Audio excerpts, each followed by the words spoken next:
Hello to Lottie Dottie and everybody. So today is really about you. And I know in this state of our pandemic, I still need you to be safe. I still need you to make sure that you understand the importance of how important you are to yourself and to your family. So if we're saying we need to wear masks, make sure you wear masks. If you're saying you need to wash your hands, make sure you wash your hands. If we say we need to have our social distance of 6 feet, let's make sure we are social distancing of 6 feet. So alone we can do so little, but together we can do so much.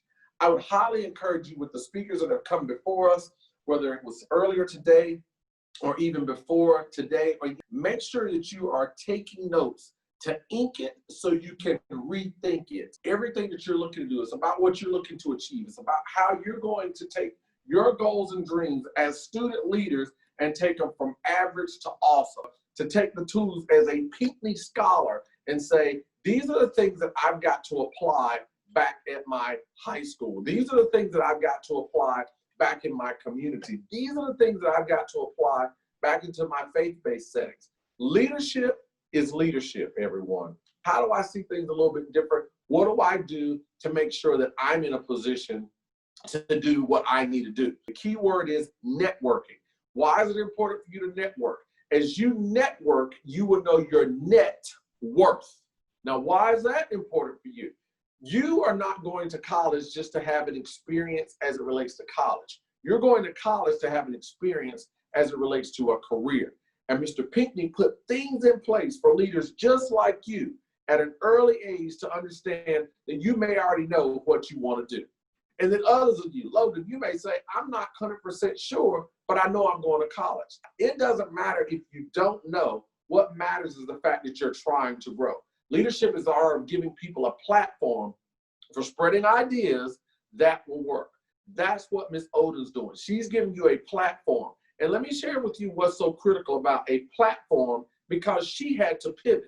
Why is this critically important? Because if she puts those tools in place, she puts you in place that you can have success. So a special thanks to her and an entire crew of other support individuals that are helping pull all this off. Did COVID-19 change these things for you? We're really excited. And I think that it's time for us to give you some real practical tools for you to go from one level of success to the next level of success. Because if you're really looking at the now what was good yesterday may not be now what's good today. So when I say I have a treat for you, this guy has spoken in front of 5,000 people physically. Not only has he done college graduations, he is one of the top speakers that colleges and universities are using right now in the United States virtually. So I am super, super excited to let the super talented Mr. Christopher McCoy to drop it on you about the now what. All right. So first and foremost, I want to say thank you, Dr. Griffin, for the opportunity. Thank you, Ms. Oden, for the opportunity to have us here. This is not just for you to take it right now, say, I like how he said it, I like what's going on, but then afterwards say, well, what's going to happen next? What do I do with the information they're going to give me? No. This is the opportunity for you now to take advantage fully. Ask questions that you have to ask. Be transparent about the things that you don't necessarily understand, and be real, because if you're not, we're not going to be able to have that authentic conversation that we need to have. So number one, level set your mind. What do we mean by that? This is the prime opportunity right here, right now. Divert your energy inward. It gives you the opportunity to now to refocus your mind. Refocus on not just going out and seeing people, not just having conversations with other people, but having a conversation with yourself. Being real with yourself in this moment. Asking yourself, why am I thinking about what I'm thinking about? Why am I feeling what I'm feeling? What do I want out of this thing called life? I challenge you and write down 50 things you want to happen for you in the future between now and this exact day next year. Live not in your memory. Live not in your capacity right now. Live not in what you know you can do, but live in your imagination. Challenge yourself to think past your current circumstance. Challenge yourself to think past the pandemic. The reason why I'm saying that is I want you to focus on what you want. Focus on what you think can happen. Focus on what you think you deserve to happen in your life and invite that thing in. Invite that lifestyle in. Invite that mindset in. That is how you will level set your mind to think about what now and what next. Here's the next point. Evaluate your company. It's important for you to remember that you have a responsibility to evaluate that company, because you become more like the people you hang around and not the other way around. They won't become like you. You'll become like them. So if you have people in your circle of influence that are toxic, you can't think you're going to step into that environment and continue to remain clean. If you have people around you who are negative minded, people around you who are more pessimistic, you will have a harder time being optimistic, being surrounded by people who think negative. If you have that mindset and you continue to operate in that mindset, you have people around you who have that mindset pressing it upon you, it's going to be harder for you to remain positive. It's going to be harder for you to remain optimistic. So I challenge you, evaluate the people you have around you. Because if you don't, you could be doing yourself a disservice. Your attitude of success is critical in order for you to obtain the success that you want. Whatever your personal idea of success is, it's important for you to believe that you can do it. Because no one else can want you to be more successful than you want for yourself. If you don't think your idea of success is obtainable for you, you'll never get it. Don't let that be your story. Don't let that be your reality. You have more strength and more power than you may realize in this moment. Develop a plan. One of my mentors, his name is David. He had this really catchy phrase, and I want to make sure that you can write this down now as well. The phrase is, write the vision, make it plain, and then make it plain. Write down the plan you have over your life. What do you want to happen in your life? Execute your work. What that means is, don't just talk about it, be about it. Don't just say you want it. Don't just say I'll try it. Don't just say I'll attempt it. Do it. There is no bigger a disappointment than you saying that you're going to try something and give it less than your full capacity. So execute the work. Go full force. Don't stop until it's done. You will fail. It's not a matter of if, it's a matter of when. But what happens is, when you reach that moment of failure, you can either learn from it or sit in it. If you decide to sit in it, you're going to put yourself in a position where that dream of yours will die or will be delayed. But if you decide to learn from it, every failure will become a lesson. But every failed opportunity is opportunity for you to grow. So execute. Don't let the fear of not being good enough keep you stuck in this moment. And change your vocabulary. Don't say, I want to do it. Say, I will.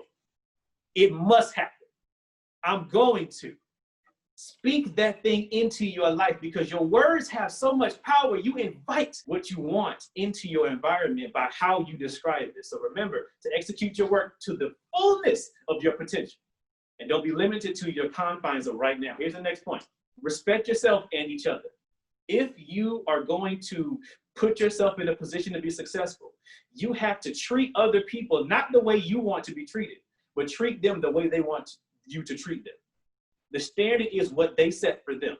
However, an individual sees that they want you to respect them, operate in that accord. And do the same for you. If you want someone to respect you a certain way, it's up to you to articulate how you want them to respect you. And just as you want them to do for you, you must also do for them. Now, on this slide, here's the last one. Seek the now what. It's a key to success. It's called emotional intelligence. Now, think about how to prepare for your next level. Here are all 4 points. Enhance your self-awareness. Know your triggers. Know what pisses you off before you get there. Know what upsets you before you get upset. Know what makes you happy before you're happy. Because if you don't, you won't be able to pinpoint where your mood shifted until you think back on it after the fact. Execute self-management. Who is in control of your emotions? Now, some people may think, well, I'm in control.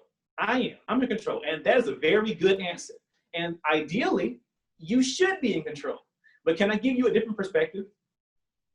The person in control of your emotions is who you give the control to. Case in point, how many of us have ever in life said, someone else made me upset? If we said that, then we gave the control to another person. Self-management is, write this word down, accountability. Here's the third point. Examine your social awareness. This means not only am I aware of how I feel, or I'm aware of what makes me feel or prompts me to feel the way that I feel. Not only can I manage my emotions, but now I can see how other people are feeling. I can practice sympathy and empathy. Sympathy describes how you can share an emotion with somebody. You share the emotion because you also share the experience. Empathy, however, talks about understanding. Although you have not experienced what someone else has experienced, still feel for how they feel to a degree. When you are asked to be in a position of leadership, it's up to you to be able to be vulnerable enough to show up emotionally, to show up psychologically for individuals who are asked to follow you. But true leaders build that kind of synergy with the people who choose to follow them. Practice relationship management. All of you have at least one person right now who you have a relationship with, whether that is a family member or a friend. You have a relationship with that person, and it is a healthy relationship with that person. Try something new, and don't just try because you want to try. Try with the intent to succeed. Try with the intent to be successful. Try with the intent to accomplish and achieve. Because if that's what you invite into your life, that's what you will see. Now, let's open it up for any questions or comments individuals may have, because this is the prime time now to use myself and Dr. Griffin. If you have any questions whatsoever, put them in the chat now, and we're going to have the opportunity to answer your questions. So let's hear it. How are you feeling? What are you thinking? Share that with us in the chat function, and let's talk about it. Let's grow together. The first question is, how have you learned to deal with triggers? So I had to have that transparent conversation with me by myself. So I had to remove myself from whatever situation I was in and literally sit by myself and think, what makes me happy? What makes me sad? What makes me angry? Beforehand, because of the environment that I'm in and because I'm working in corporate America, there are going to be a lot of people who are going to think that I don't know anything because I'm young or I'm novice or inexperienced. How I have learned to manage that is I expect when I'm in a room of people who are older than me, I expect at some point for somebody to discredit my comments or my advice or my suggestions because of how young I am. What is a piece of advice that I would give a young leader looking to act in leadership in this moment and specifically during this time that we're in? I advise someone to get a mentor, one. Two, be specific in the type of leader you want to be. Define what leadership is for you. And once you have a clear definition of what leadership is, then you can take a more direct step in that direction. Hello, this is Alex. I wanted to ask, how do you handle disagreements with your colleagues or other professionals? The way that I have learned to manage those disagreements is remember to manage the emotional reaction that I may feel when we're in a public situation. So say, for example, we are in a staff meeting and it's in front of everybody and we have a disagreement. There's an opportunity for me then to have a side conversation with that person. Don't address them in front of everybody because one's going to look defensive. And two, it's going to sound as if you're responding out of emotion. Even if you're not, you're going to sound like you are because the perception is he's just defending himself because someone else disagreed with him. But if you have that sidebar conversation with the person you have disagreement with, then you can get to the cusp of what it is that you don't see eye to eye about. So that's how I advise someone who has a disagreement, particularly at work, to handle that. Pull them to the side. Don't do it in front of everybody. So what do you think are some of your most important sort of daily habits that help prepare you to be the leader that you are and that you want to become? What I do personally, and I'll talk about me personally because everyone has a different routine. But for me, in the mornings when I wake up, I work out. So I go on a walk, I go on a run, I want to jog, push-ups, sit-ups, whatever I feel that day. I'm doing some kind of morning workout because I realize that your brain is most subjective the first 20 minutes of your day. The first thing you do in the morning can position you for the entire day.